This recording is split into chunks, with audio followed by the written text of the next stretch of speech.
Hey, what's up guys, it's Wild Rocky and welcome to Postgame. Alright guys, there's a big slate today. We love to see that. There's a lot of good games today, so let's get straight into it. A lot of overtimes too. We love to see that. It's a lot of fun 3-on-3 hockey to watch. But let's get straight into the video. But before we get into the video, please drop a like, subscribe if you guys do enjoy it all, and hit the bell so you don't miss out any other video on this channel. But let's get straight into this video. Alright guys, the first game I'm going to go over is going to be the Detroit Red Wings versus the Anaheim Ducks. Ducks won this game 3-2 in overtime. So good game in general. It was a good game. Big tying goal at the last minute for John Klingberg, his first as an Anaheim Duck. It was huge. He needed that. Mason McTavish also scored, which is very, very cool. The Duck fans need him to step up. He's a really good young prospect on their team, so they really want him to keep improving and growing. So that's huge for them. Detroit, they were all right. Jonathan Berggren, I don't know who that is. I don't know if he's a good rookie or not. I don't know. But he scored a power play goal first couple of games, which is cool. Love to see that. Then Ryan Strome does end it in overtime, which is awesome. You loved it. Good game for the Ducks. They needed that. John Gibson actually played a very good game today, which is awesome because he's not been pretty good. He's not been very good at all this entire season. So at least today he stepped up against a good, fast, young Detroit team. So it was a good win on home ice for the Ducks, and maybe they can create more W's off of this. Maybe they can create a streak, but who knows? But it was a good win in general for them. Up next, guys, is going to be the Vancouver Canucks versus the Buffalo Sabres. So it was in Buffalo, and the Vancouver Canucks won this game 5-4. High scoring game. We love to see that. We love to see that. Both goalies were very, very bad today. Just did not really save a lot of pucks here. But hey, sometimes that happens. And hey, for the fan perspective, that is awesome. We love to see goals. A lot of good scores today for the Vancouver Canucks. Basically, every one of their superstars did score. Dakota Joshua, I don't know who that really is, but he scored 3 times this year so far, so good for him. Ethan Bear scores his first goal as a Canuck since the trade that happened this year. And it was Pettersson, JT Miller, Bo Horvat. Like, you love to see your superstars scoring the puck right there, which is awesome. A lot of power play goals too for the Canucks, which is what they do. Their power play is very, very good. With all those superstars, you got to score a lot of goals, so that's good for them. And same with the Sabres, though. They scored a lot of goals with their bigger name players. Casey Middlestat, Jeff Skinner. Skinner actually scored twice, which is awesome for them. And Alex Tuch, who's up to 8, by the way, up to 8. Tage Thompson did not score today, but hey, he's not gonna score all. I mean, he did a assist, so that's cool for him. But hey, we love this kind of game. Sabres, like getting down, like they were really good at the beginning of the season, and now they're falling off a little. So I don't know if Sabres fans are a little scared, which I probably would be. I would maybe push a little panic button onto the season right now, because hey, you start fast every year, but you can never keep it up. And right now we can see it. But hey, good win for the Vancouver Canucks. This is a tough game to win, especially in Buffalo. Buffalo is a tough place to play in with this fast team, and Vancouver got the way. They found a way to win. Up next, guys, gonna be the Philadelphia Flyers versus the Columbus Blue Jackets. Final score was 5-4 Blue Jackets in overtime. It was another really cool overtime to watch. So I really didn't watch the full game, but I did see that Korpisalo and Merzlikins both played. They both let in 2 goals, and they both didn't play great, to be honest with you. I don't know if he got hurt or he got pulled. I don't know why he would get pulled off the 2 goals, but who knows? Something must have happened, but who knows? But good win for the Blue Jackets. They will take that for sure. They needed that. Flyers, once again, just like the Sabres, they've been falling off recently, which is not good. Tortorella has been hot. Did an interview on the bench like, my team sucks right now. Hey, we love that from Tortorella. Flyers are not playing good right now, but they are getting some depth scoring. Noah Cates and Nick Seeler did score, as well as Kevin Hayes and Travis Konechny. But Blue Jackets, they're finding ways to win right now. They're finding ways to win, putting up 5 goals on home ice, which is awesome against a Flyer team who's just hit or miss. We don't know what kind of team we're gonna get every single time. But Carter Hart did not play great today either. He did not play good. It's felt like it's been like that a couple games. I feel like the only way the Flyers really win is when Carter Hart pops off. And today, and honestly recently, that has not happened for the Flyers. Maybe they can get back into it, but I don't know. I feel like they're gonna be losing out in the Metropolitan right now. I feel like they're just gonna be falling out. But hey, good win for the Blue Jackets. They need these 2 points. Maybe they can do something. I don't think so, to be honest with you. I bet both of these teams will not make playoffs. But hey, you'll still take a good game, and it's a good 2 points for the Blue Jackets.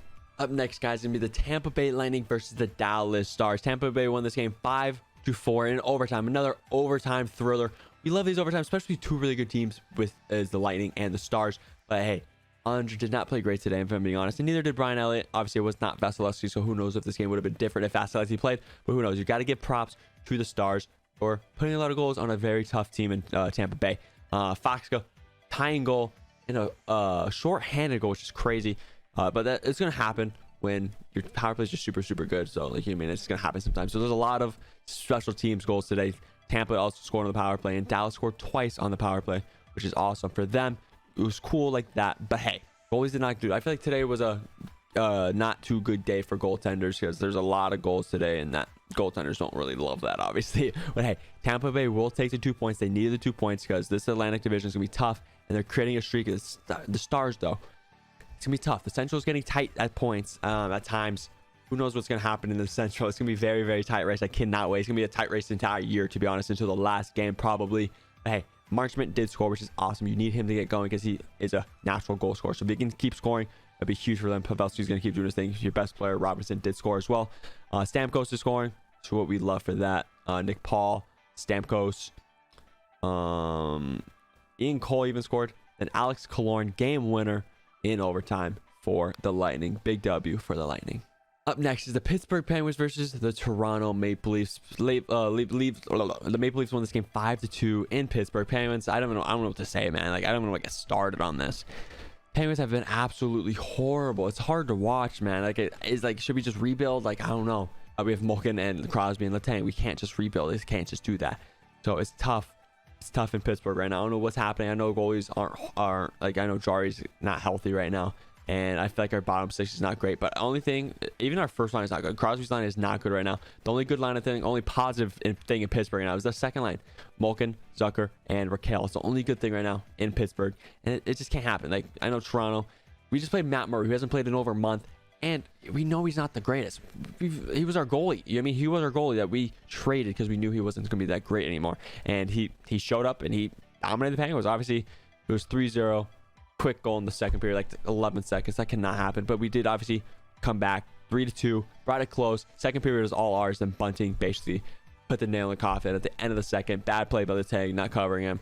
That basically lost us this game. If they do not score that, I bet you we would have probably won this game. But hey, did not happen. William Nylander did score in the third as well. Bad game by the Penguins. You got to give props to Toronto. They've been playing very good recently. Good thing for Matt Murray too, obviously. It's a homecoming to Pittsburgh, and he gave it to the Penguins. DeSmith didn't play great, and yeah, bad game by the Penguins. They have to do something, or they're not gonna make playoffs. We're really gonna have the Islanders beat us right now. That's what it's looking like right now. Up next is gonna be the Washington Capitals versus the Florida Panthers. Panthers won this game 5-2 on home ice. Big win for the Panthers. They needed this. There was a lot of shots today. There's a lot of, both teams had 43 shots. So a lot of shots were on net. So goaltenders played all right. Kemper played but I think Bobrovsky played very, very well. He had 41 saves, which is awesome. And basically, Capitals just fell off in the third period. Florida scored 3 times in that third period, which just really can't happen. But hey, it is what it is. Good win for the Panthers. Carter Verhaeghe scored twice in the end of the third period, which is cool for him. And their top players scored. Barkov, Reinhart, Verhaeghe, and Cousins definitely went in there for some depth. It was a big win. Another game that Obi did not get on the score sheet. It's not good. You're not going to win games like that with your best player not scoring. But it is what it is. Good win for the Panthers. They needed this. Up next, guys, is going to be the New Jersey Devils versus the Montreal Canadiens. Devils have won 10 in a row.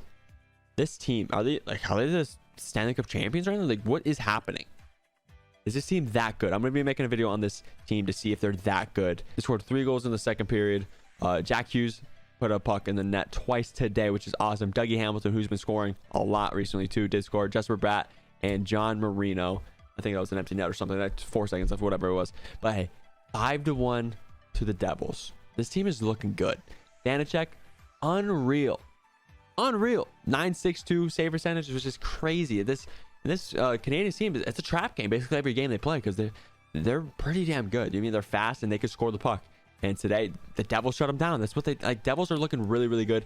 Can they be consistent? Who knows? Obviously, we have no idea. We haven't seen them like this in a long, long time. So I don't know. They're a young team. Are they going to fold under the pressure? Who knows? But right now, they're looking like the favorite, like out of the East right now. Like they could beat anyone right now if they can keep getting the goaltending, which they are right now. So who knows? Obviously, none of us know. We're obviously Devil fans hope, but we literally have no idea if they're going to stick like this or not. But either way, it doesn't matter. They're rolling 10 games in a row. It's just crazy. Up next is the Minnesota Wild versus the Nashville Predators. Predators won this game 2-1 on home ice. Damn. A good win by the Predators. They needed this. They scored 2 in the first period and nothing the rest of the game. So that's a little worrying. I feel like both these teams are struggling right now, and both of them are struggling to score, especially Minnesota, man. Like, a couple games in a row where they barely scored. I know they had one odd man game where they scored like 4 or 5, but like, it's been like a theme of them not scoring. I don't know why. You can't just put it on Kaprizov. You can't just put on Kaprizov. And like, you mean, like, what do you do? Like, I just don't think this team has an offense right now, and it's showing. It's showing. Same with Nashville though. Like, at least Niederreiter and Duchesne, some of their top players did score, which is awesome. They needed that. They need to get them going. If they can get them going like they did last season, it's a free playoffs for the Predators. But right now, both these teams, they should make playoffs, but can they? Like, as of now, like, I don't know if they're a playoff team. I'd take Dallas over them. I'd take Avalanche over them. Maybe the Blues. Blues are rolling right now. Maybe the Blues. Like, who knows? These teams might miss playoffs right now because they cannot score. And yeah, they're struggling right now. We'll see what happens. But hey, big win for the Predators. They really, really needed this. Up next, guys, is going to be the Vegas Golden Knights versus the San Jose Sharks. It was in Vegas. Bad third period for the Knights. Obviously, the final score was 5-2, but they had 2 empty nets, so you really can't put too much. It was closer than the score. Scored Matt Nieto ties the game with the first minute in the third. Then Timo Meier on the power play late in the game. Knights had one right before that, and they did not convert. Then the Sharks do it right after and basically win this game for the Sharks. And they scored 2 empty netters right after that. Huge wins for the Sharks. It was a big rivalry, so obviously the Knights are a way better team than the Sharks. But rivalries, you never know what happened. Anything could really happen. And the Sharks showed that. They won today in Vegas too. And that's 2 games in a row for Vegas. They have not done that this year. So see what they can do with adversity. And yeah, who knows? Obviously, Thompson did not play great today. So can he keep his confidence even though he had one bad game? We'll see what happens. Obviously, it's going to happen. You just won 9 in a row. You're going to lose a couple games in a row. You can't put it too much. But obviously, you don't want to create a streak there. You don't want to go 4, 5, 6 losses in a row. That's going to tear what you just made. Like, you just made a 9 game in a row streak. You don't want to make other teams get into that by losing a lot in a row. So they need to get back in the win column. Hopefully they can do it next game. All right, guys, that is going to be this video. Please drop a like and subscribe if you guys are doing it all. Much love and subscribe, motherfuckers.